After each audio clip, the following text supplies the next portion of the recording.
الحمد للہ رب العالمین۔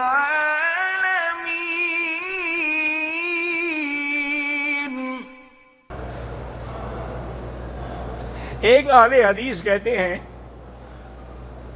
کہ فجر کی نماز ظہر تک ہو جاتی ہے، کیونکہ ایک دفعہ حضور کی آنکھ نہیں کھلی اور حضرت بلال نے بھی نہیں جگایا۔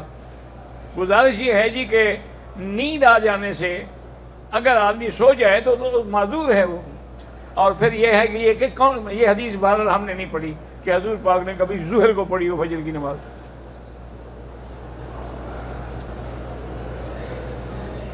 ایک عورت نے صفا مروہ کے بعد بال نہیں کاٹے، بلکہ اس سے بھول ہو گئی اور اس نے غسل بھی کیا، صابن بھی استعمال کیا، تو لازمی بات ہے کہ جب اس نے بال نہیں کاٹے تھے تو ابھی احرام میں تھی، تو اگر وہ خوشبو والا صابن تھا تو دم پڑ گئی، اگر سادہ صابن تھا تو پھر کوئی دم نہیں۔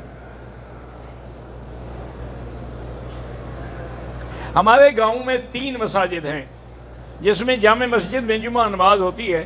اب دوسری مساجد والوں نے بھی جمعہ کی نماز شروع کر دی، جس کی وجہ سے ہماری حاضری کم ہو گئی۔ کوئی بات نہیں، آپ اپنی نماز پڑھاتے رہیں، وہ اگر شروع کر چکے ہیں تو غلطی ہے ان کی۔ جب جامع مسجد موجود ہے تو پھر مقابلے پہ اور نماز پڑھانے کا کیا معنی ہے؟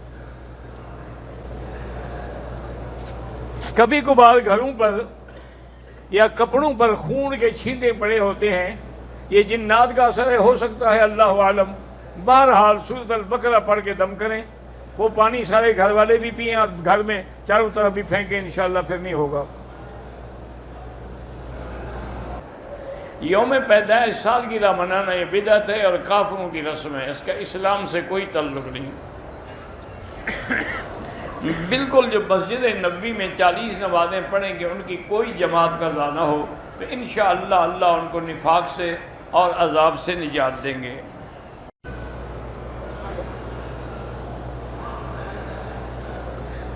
کہتے ہیں جی کہ ہمارے مفتی اجمل صاحب ہیں، وہ فرماتے ہیں کہ مسجد کے باہر جو بھیک والے کو آپ بھیک دیں گے تو یہ گناہ ہوگا، اس لیے کہ یہ پیشہ ور لوگ ہیں، ان کو دینے کا کوئی فائدہ نہیں بلکہ الٹا گناہ ہوتا ہے۔ تو ہم کیا کریں؟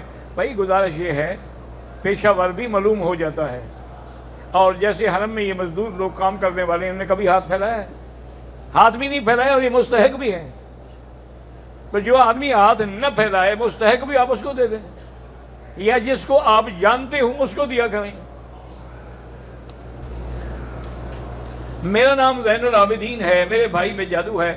بھائی جادو کا سب سے بڑا علاج جو ہے 100% یقینی کہ سورۃ البقرہ کو ٹیلی فون میں فیڈ کر رہے ہیں اور اس کو کانوں سے لگا کر وہ سنیں جس پر جادو ہے۔ ضروری نہیں ہے کہ پوری سورت ایک وقت میں سن لیں، تھوڑی تھوڑی کر کے روز سنیں، تو انشاءاللہ جو اندر اثرات ہیں جب قرآن جاتا ہے تو نکل جاتے ہیں۔ طواف الوداع اسی طرح ہے جیسے باقی طواف ہیں۔ مسجد الحرام میں ایک نماز پڑھنا 1 لاکھ کے برابر ہے۔ بھائی یہ سارا جو حدود حرم ہے مسجد الحرام ہی ہے۔ ان المشرکون رجس فلا يقربوا المسجد الحرام بعد عامهم هذا، تو وہ وہیں سے باہر موڑ دیے جاتے ہیں کہ مسجد الحرام کے اندر نہیں آ سکتے۔ مسجد الحرام سے مراد سارا حرم ہے۔